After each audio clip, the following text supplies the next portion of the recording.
3 decades in the business. This guy is an author. He's a stand-up comedian, Bar Comedy USA superstar, Steve Sabo, the perfect guest for this edition of the Bar Gig Files. 3, 2, 1, fire!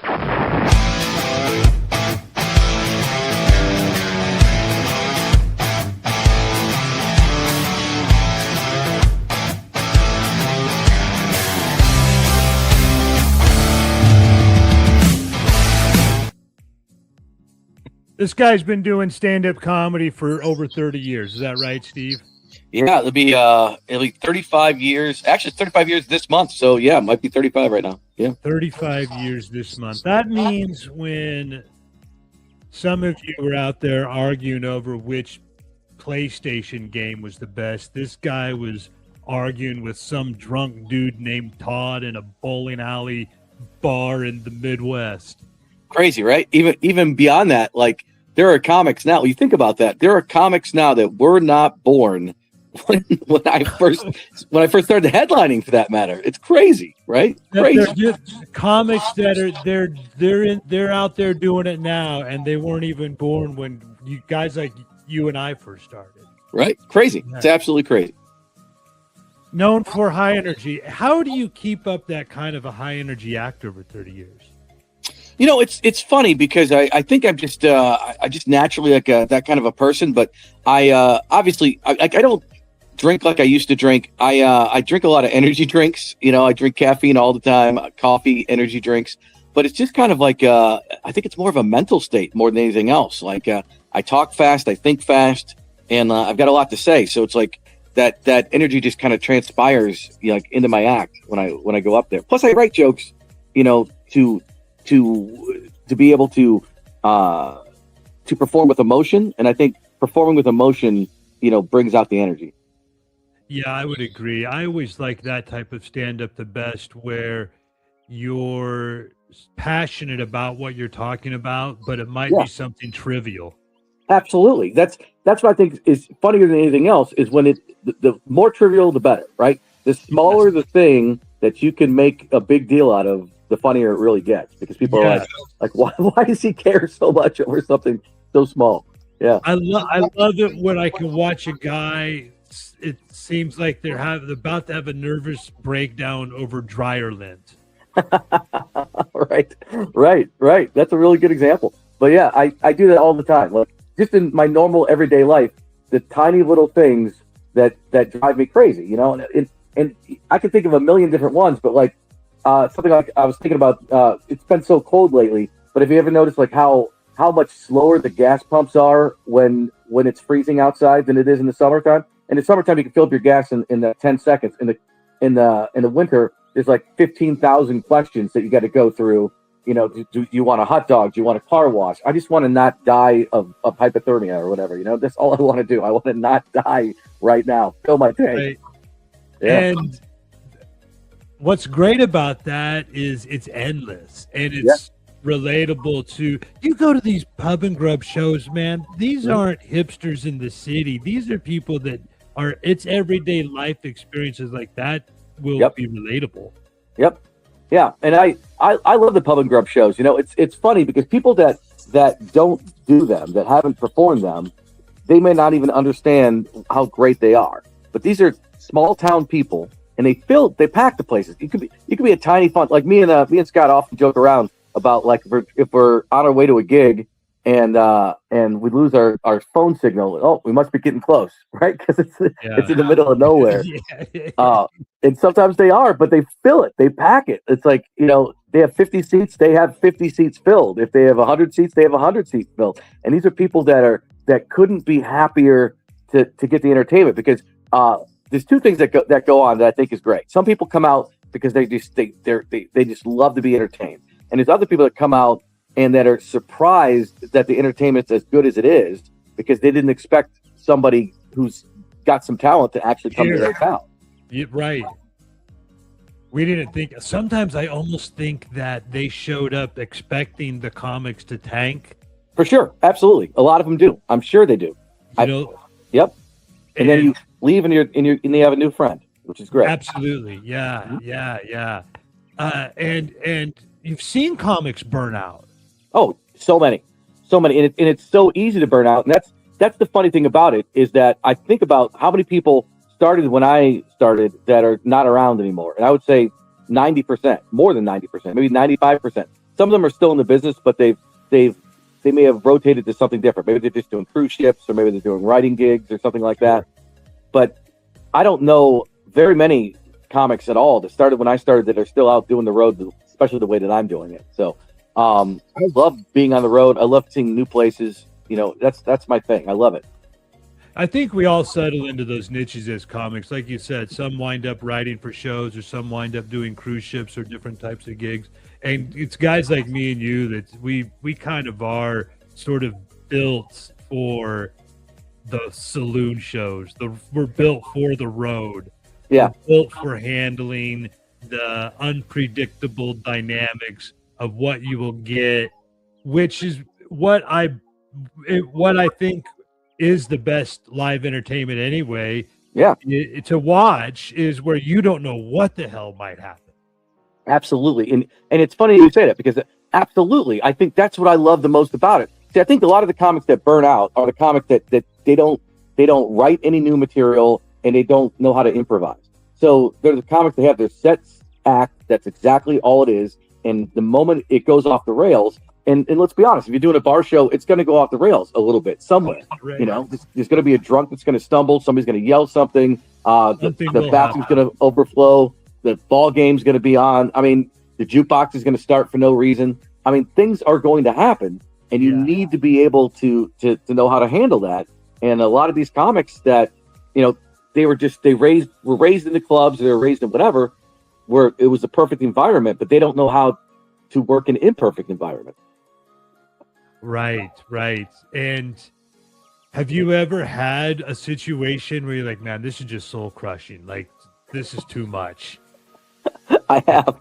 I've many times I have. I can tell you one that I thought was kind of funny was that it's funny now. It wasn't funny at the time, but I was in Grand Forks, North Dakota doing a show, and it was a big nightclub, and they had us in the basement. And the stage was set up right below the staircase, so people had to come down the stairs to go into the bar. So it's like a separate bar downstairs. And so what ended up happening, we're on the dance floor, and there's a whole bunch of tables and stuff set up in front, but people had to go down the stairs, to get to that bar and stuff. So we start the show, and there's like nobody there. There's like 4 people there, like maybe 4 audience members, and it's seating for like 200. So there's like 4 audience members. They're not close to the stage. But as the show continues on, people start coming down the stairs, and they're just coming down the stairs like normal people are coming down the stairs, having conversations, whatever, not even paying any attention to the fact that there's a comedy show going on. There's a microphone, there's a person there, and they'll stop right in front of you, like 2 feet from you, just having a conversation, yelling at somebody, doing this kind of stuff. By the end of the show, the room was pretty much filled up, but they're all people that they weren't there for the comedy show. Nobody cares at all.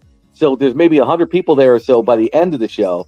Where it started with like 4, but it was all just people. The entire show was just people coming down the stairs directly behind you. So anybody that was watching is just watching people come down the stairs.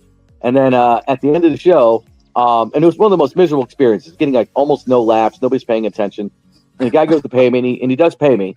And then he goes, well, next time it'll be better. And I'm like, next time? Like, you're going to do this again? This is terrible. This is the worst.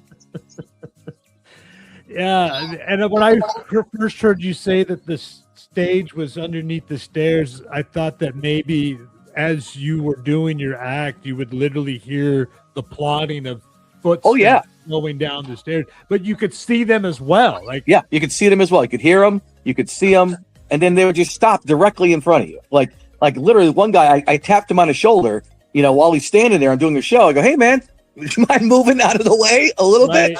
You're in front of the stage. Yeah, what are you doing? People not paying attention need to be able to see me. Right, exactly. Oh, it was awful. That was a long time ago, but that was awful. That was one of the worst. And there's a million situations that occur, but I've done a pretty good job, I think, in my career of figuring out a way to, not necessarily spin gold from straw, but at least turn what might be a bad situation into a good situation. Like I've seen so many comedians, that younger comedians, like my opening acts will come up and they're freaking out. Oh, they left the TVs on. They don't want to turn them off, or there's a big giant moat in front of the thing. And it's like, yeah, we just got to deal with it. We got to work past these type of things. We can ask them if we can change these things. And if they don't want to do it, then we just say, okay, and we do our jobs. We're here to entertain people. We're here to sell drinks. We're here to make people laugh. Don't worry about the little stuff. The tiny things, don't matter as much. Just connect with the audience and make them laugh. Yeah, I talked to Derek Luna about that a while back, a few days ago, and he said that, sometimes it's technically not a good comedy show. Yeah. But they still have fun. Yeah. Yeah. Nobody's grading it. Nobody in there is like a comedy professor. If you just show them a good time. Yeah. And I brought up what Jim Wiggins, because I know you know who Jim Wiggins is. Love Jimmy. Yeah. And that's something that he once said to me was, Jared Dog, just have fun with them. If you have fun with them, they'll have fun with you. You'll never have a bad show. That's right. That's really, he really, hey, buddy. Yeah. And totally true. And love that guy. He had such a great attitude. He had a good show no matter what happened. I don't know if I've ever seen him have a bad show, but even if he did have a bad show, you couldn't tell because he's having fun. Well, and that's one of those guys that initially inspired me to be like, hey, man, he's been at it for so long and he's still going at it. He's still having a great time. Mm-hmm.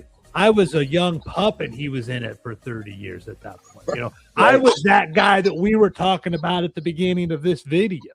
Yeah. Right? Yeah. With working with him. Yeah. Crazy. How do you keep your material sharp? Well, I'm a writer, right? So I like to write. So I have a tendency to, I don't know why my brain works in a weird way for some people, different than other people. Some comics, they'll start writing, they'll look for a premise and then write around a premise. I find things that are funny and I write a joke around that, whatever it is, something that occurs in my life, some basic experience. I don't know. Like you could have a relationship argument with your wife or girlfriend and you can turn that into comedy. You could walk down the street and find something funny. I have a tendency to see the world, and I think a lot of comics do, but I think a lot of comics are afraid to put the jokes on stage. And that's something that I've never been afraid to do. Like I'm always every week I want to try to do a different joke, at least something new I wrote that week somewhere, or at least do a new tag or put a spin on something or move jokes around. But I always I'm never going to do like the same set the exact same way. And that's the way that I keep it fresh all the time. It's like a lot of times, I love doing crowd work. I love, seeing something in the audience and just seeing where that takes me. And a lot of times that little stuff is what takes me into a bit that becomes a bit later on. Like, a good example, I did one of your gigs not that long ago, and I don't know if we're allowed to curse or whatever at this show, on this podcast. But I did a show for you in Illinois at this parachute place a while back. I don't know if you remember this. I think it was very beginning of 2025. Yeah. And there were these two girls in the front row that had the inside of their lower lips tattooed. And the one said, "Kiss me," and the other one had "twat," T-W-A-T, tattooed on the inside of the lip. And I said, she showed it to me. I go, I think you tattooed the wrong set of lips. It got a huge laugh. And that's evolved into a bit that I use in my act now, when I talk about that and other things. And I think those kind of things do happen a lot in your show, is when something spontaneous happens on stage and you go, I can use this again. I can make this be something else. And that's what I love about it. That's how I keep things fresh.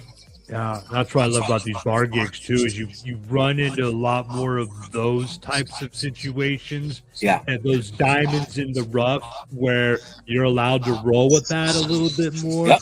That stuff happens in comedy clubs, but I think it's a lot more, exponentially more, in the volatile nature of a bar atmosphere. I agree 100%. I think there's so many different factors of things that are going on at that moment. Plus, when you're in a bar, there's people there, a lot of people there probably that's their bar, that's their home space, so they feel comfortable there. So they're not afraid to respond to the comic. Whereas when you're at a club, most people don't spend most of their time at a comedy club. So, when they're at a comedy club, that's your home, that's your environment. So the people feel less inclined to act out or yell or now if you're a drunk sorority girl, it's gonna happen, right? If it's your bachelorette party, it's gonna happen. But most times people go, all right, I should probably be in my best behavior. Whereas at their home bar, they're like, no, this guy came into my home. I'm going to say whatever I want to say.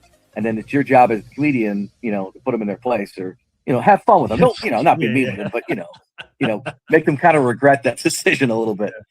Sometimes you got to put them in their place. Sometimes I've had people come up to me afterwards and say things like, that guy always acts like an asshole in here. Finally someone said what I've been wanting to say for years.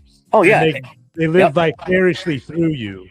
Yeah, and you can tell usually, right? You can kind of tell, not always. Sometimes you can read that very wrong, but sometimes you can just tell who's a trouble person that they kind of want you to get at. And sometimes, I've read it wrong before, where, you go after somebody and then afterwards they go, sorry about that guy. His wife just died 2 days ago and, he's acting out. And you're like, oh my God, I just made this guy's life even worse. I don't want to do that. But most of the time, you play it right. Yep. And I got to say, man, I really appreciate it. He goes all over the country. He's on the Pub and Grub comedy tour. He does his own shows. He's got theater gigs that he does, comedy clubs. He's on the cover right there. Yeah. America's Best Made the cover, Ma. Made the cover. Book. And you do a lot of your own books, which I think is really cool. You write real books. You write actual books. Yeah, lots of words. It's funny you say that because I've had people pick up my books after a show and they go, "Oh, there's real words in here." I'm like, "Yeah, what you think I'm selling?" Yeah. I do. I wrote 2 books that are comedy related that are good for actual comedians, which is How to Fail at Stand-Up Comedy and How to Fail at Stand-Up Comedy Writing. And I'll tell you what I'm amazed by is so many comics that I'd never known that don't know me have purchased that book and contacted me later and told me they read it and it helped them out a lot. But also what's also I have funny. A copy of it. Oh, I know you do because I know that you've told other comics because they've told me that Jeremy said, "How do you send to Vales? Pick up Steve's book. He's got it right in there. Yep. It's right there. This is exactly how you do it." But I'm also amazed by how many comics that I do know that didn't even know I wrote a book. And I'm like, how do you not know? I've written 7 books now. That book in particular has sold thousands of copies across the nation, to strangers. And you don't even know, how are you so not paying attention to my life? But yeah, it's crazy. I don't know. But I have 2 books about stand-up comedy, which I recommend to any comedian that wants to do comedy at all. The writing book is really good for because a lot of the writing books I found, let me say this one, is for for stand-up comedy writing, as you know, you can pick up Judy Carter's book, or you can pick up a bunch of different books, and they'll give you some basic concepts and all that kind of stuff. And they're good. But what I try to do with that one is go through each of those steps individually and write jokes with the people as well. So I'm telling you the technique, and then I'm doing it in the book. So if I'm trying to teach you alliteration or something like that, I'll write as I'm writing the bit or writing the book. I'm writing an alliteration joke as well, putting it in there and everything else to let you know in real time how it actually works, and every different type of aspect to it. Where other books, I think, just kind of tell you the techniques and they don't really walk you through it the way that I wanted. Yeah, you give a demonstration. And I think that kind of stuff's necessary. Like when you go to a comedy club, when you take a comedy class, they'll teach you some basic stuff. But these books go into a lot more depth for that and for a lot less money. You pick up the book for $15 on my website. Go to a comedy class, it's going to cost you a couple $100. I try to do what I can to help the other comedy community. And the other books I write are all fiction, books that I would want to read. That's what I think is great. Because when I started, I went to college for for creative writing and journalism. And I always wanted to be a writer. I always thought I would be a writer, but it took a long time for me to actually pull the trigger and actually write a book. But I have books that are thrillers, that are mysteries, that are science fiction, that are horror. Yeah. Just fun stuff. I like it. My newest book actually should be coming out soon. It's called The Reunion, and you're the first person I'm telling about it actually. So cool. Right. I don't know when this is coming out, but hopefully the book will be out in March, and it's about a guy that goes back to his 10-year high school reunion to seek revenge on the people that bullied him in high school. So it's like a psychological thriller / horror book, and I really like this one too. It's a lot of fun. Yeah, I've got the stand-up ones, and then I've also got one about a stand-up on the run. Jester's Run. Yeah. Jester's Run. The very first one. Yeah. I like that one too. Yeah. Thank you, man. Yeah. I've known you for so long. We've known each other for a long time. We really haven't worked together that many times though, because we've been sort of at like parallel paths in our come up years. And so when you're at that level, you know each other and you're friends and you know of each other, but we're always just crossing paths. Yeah. And that's one of the sad things I think about this industry too, is that as you become a headliner and you're on the road all the time, so are all your buddies. Right. If you're successful, they're successful too, and now you're all on the same path, and you don't get to work together as much anymore. Sucks. Yeah. I'm glad we could do this though, like have a quick conversation on it. And this was cool, man. So I'm glad you could do it. Thanks a lot. I appreciate you having me, man. Yeah, I appreciate it. And Steve Sabo, get his books on Amazon. Yep. Amazon, and you get them in an Audible, Kindle, or paperback form. Yep. And if you want them autographed, you can order them on my website, stevesabo.com. Well, there you go. All right. I'm going to give you a virtual round of applause, and then that'll wrap up today's edition of the Bar Gig Files. Thanks, Steve. Thanks, buddy.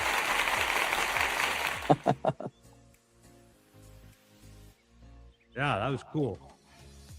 Yeah. Painless. Easy.